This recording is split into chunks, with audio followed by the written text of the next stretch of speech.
So, Project Beam is a culturally responsive project-based middle school math program funded by the U.S. Department of Education Jacob K. Javits Gifted in Education Program Grant. So we're going to bring up a few speakers. First would be Dr. Park. She's our fearless leader and our principal investigator. She's going to share more about the Beam program model. Yeah, yay!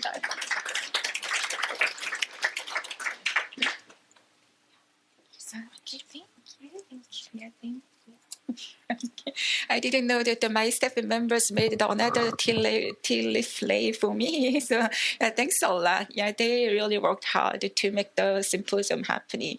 Well, let me go to the, oh, shoot, did I click something wrong? Oh, can I go back to the PowerPoint slide? Yeah, I can find it. PDF? Okay, yeah, I can find it from the PDF, yeah.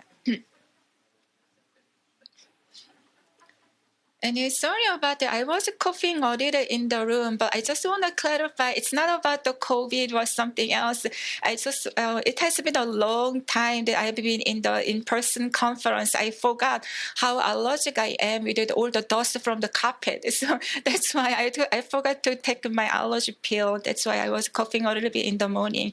So hopefully I'm okay during this presentation, though.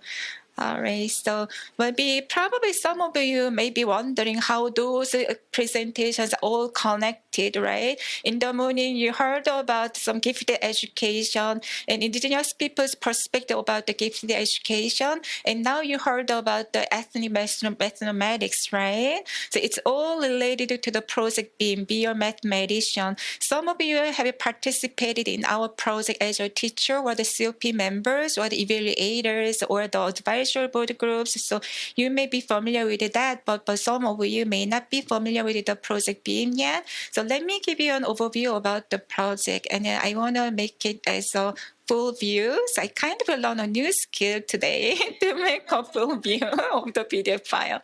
Okay, let's get started. As Kendra mentioned, that we were able to do this project with the Jacob Javits Gifted and Talented Education Program. You heard our program officer's speech in the morning, right? So we are so grateful to get the funding from the USDOE for about 5 years. This is our no-cost extension year, entering the 6th year of the program. BEAM stands for Be Your Mathematician. So our goal is to increase the number of the middle school indigenous and Hispanic students identified as mathematically promising.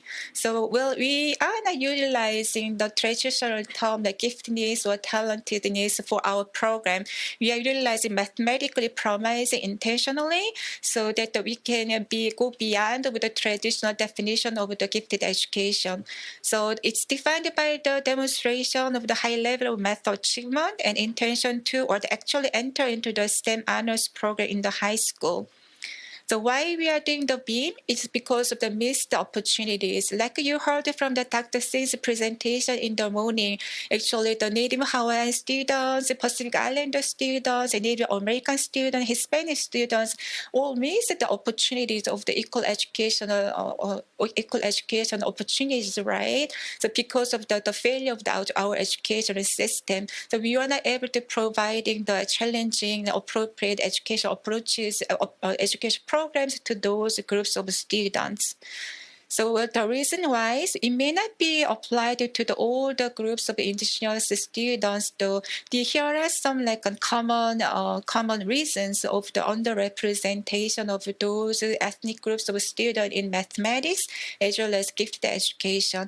The unfair identification, some of you indicated it before too, but many of the identification methods such as an achievement test or the aptitude test are standardized tests. So it doesn't include the indigenous group of peoples that much, so it can be culturally biased too. And another reason is limited cultural understanding competence of teachers. Our teachers are very excellent, but they may they may not have the good learning or training opportunities about the gifted students from the diverse backgrounds yet.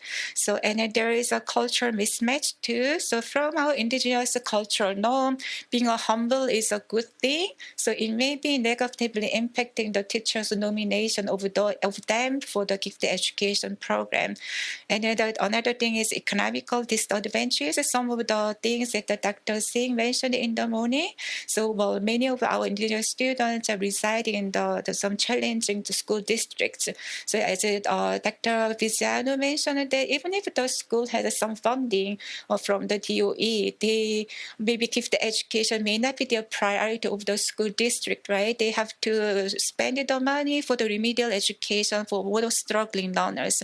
That can be something that we could find in common, and we try to address those challenges through our program. Why targeting algebra? So algebra is a concept gatekeeper course. So algebra is a prerequisite to enroll in the other advanced math and science courses. We had the previous study funded by the National Science Foundation. We found that if students are not really passing the algebra courses, well, when they get into the college, even if they want to go into the STEM field, they get stuck with the remedial algebra courses, so they cannot move forward, right? So that's why we targeted algebra classes.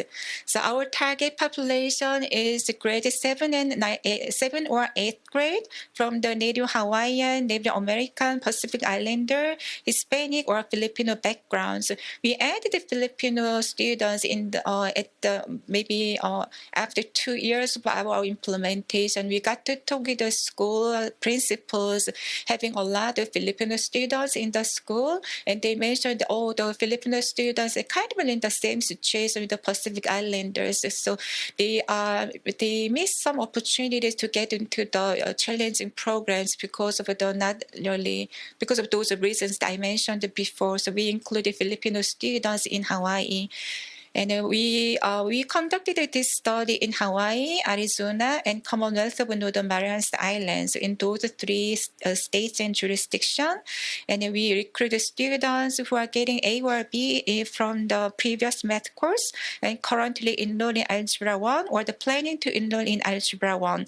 Also having high aptitude or the interest in mathematics by student, parent, or the teacher instrument or nomination. Even if though we don't find any high aptitude or interest in using the instruments, we invited the students who really want to be in our program or they're nominated by the parent or teacher if they don't meet those kind of criteria. Once we had the fourth graders nominated by one of the parent, and we included a student in our program, and with some support, the student was able to complete our program successfully. This is our research base of our intervention model. So we used to have the Kaplina project and then the NKH project funded by the Native Hawaiian Education Program, USDOE. And then we also utilize the Ranjuli model. So Dr. Boland mentioned the Ranjuli model before in his presentation. So we are utilizing those concepts to build our project beam intervention model. So here's what we cover in our program. So we have 5 components in our program. The first one is math exploration activities and role model presentation. So we through this one we helped our students to find the math around their daily lives and cultural practices. And the second one is culturally responsive hands-on math activities. Well, after learning some math concepts from the class, we help the student apply the math concepts in a hands-on way. And then the third one is individual or the small group math project development and presentation. So we utilize the Ranjuli triad enrichment model to guide the student to explore the topic of their interest and building some skills and thinking skills. And then they can do the small group or the independent project about it. So, and we also utilize some self-paced algebra acceleration program. So schools were utilizing iReady program or the iAccept program at that time. So for those schools who don't have those programs, we provide a license to the school so that the student can utilize the program at least 40 minutes per week. And we also provide field trips to the college campuses and science labs or the STEM centers and the college. And we also provide service learning. So service learning is one of the most important components of our program too, because students were able to be motivated by seeing them how they can contribute what they learned, how they contribute with what they learned to the community back. So, for instance, we brought our student to the Loy Kalo. That's a taro patch on the University of Hawaii. So students learned about all the histories and background about the structure and the area, and then they actually did the pulling out, collecting the invasive species and pulling those out. So while they are learning some of the math concepts and science concepts and history, they were able to give back to the community. And another thing that I want to highlight about our program is differences in instruction. But Dr. Vigiano mentioned about the differentiation a lot in the morning too. So we utilized that where we did a pre-test for our students, and then for every hands-on lesson. And then depending on the pre-test scores, we group the student into the two different groups: the students who are taking the regular curriculum and students who are taking the more advanced group. So remember that those students are already excelling in the math, but they were still variations in terms of the student ability. So we had to differentiate the student within the same classroom.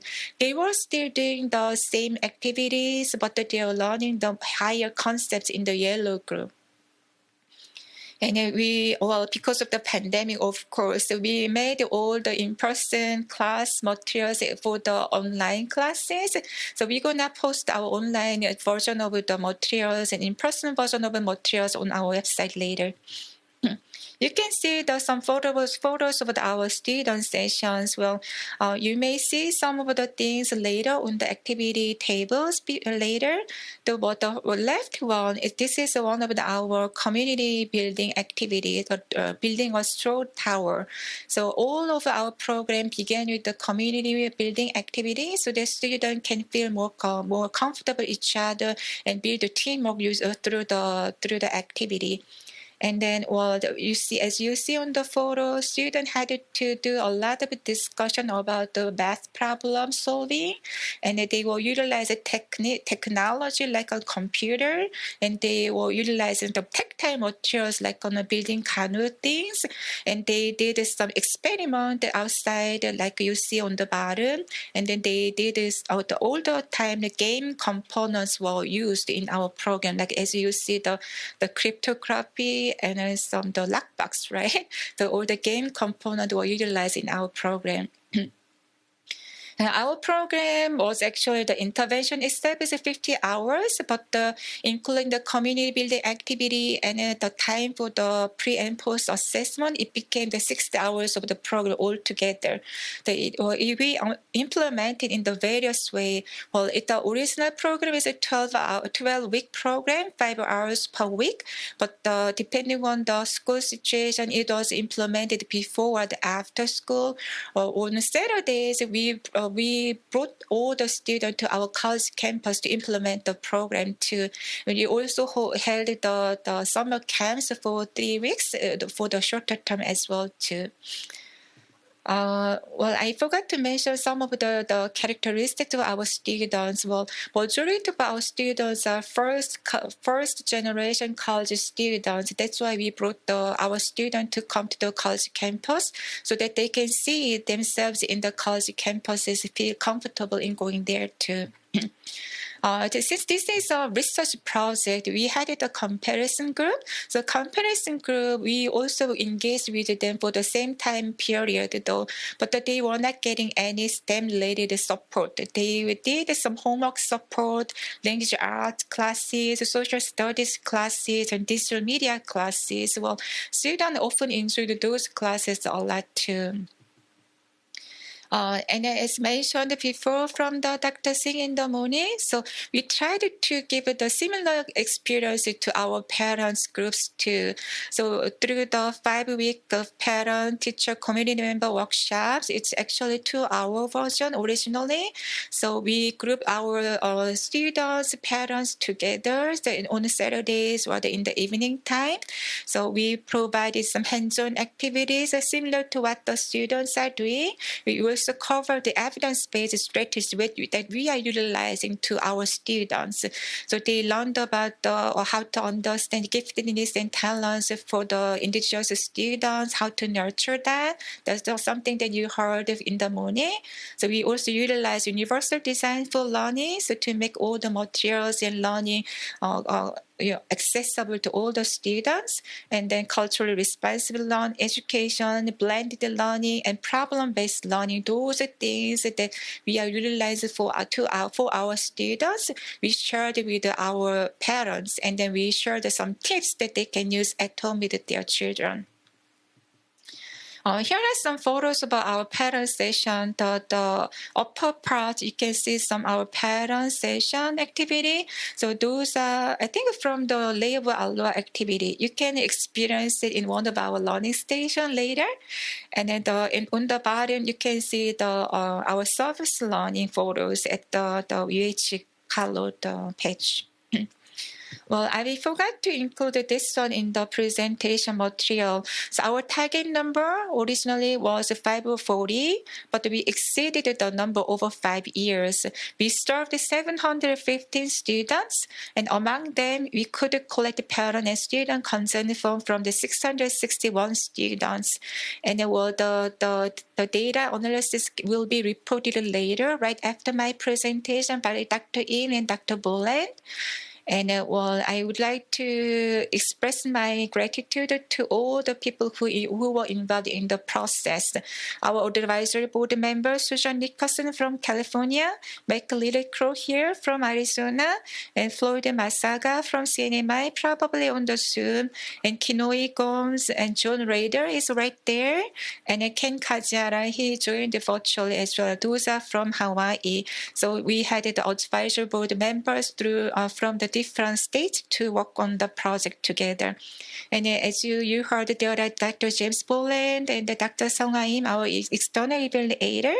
And we have our collaborators in Arizona. Dr. Kelly Roberts is back there. So she is the leader from the Northern Arizona University, and then Northern Marianas College. So we have some people from the NMC here too. And all the partner schools and teachers in Hawaii, CNMI, and Arizona worked really hard to make this happen. Honorable Teacher Terry is here, so you can ask her how it did in Hawaii. And you can also meet Dr. Dora Miura on another table. So she actually adapted our lesson for the CNMI. So you can talk to her how CNMI adapted our lesson for the culture as well too. Yeah, well, and this is our project website. By the end of May or the early June, all the curriculum materials will be available on the website for free to use. So feel free to access our website to take a look at it. So our symposium information will be uploaded on our website as well too. Thank you. I will hand it over to our external evaluators.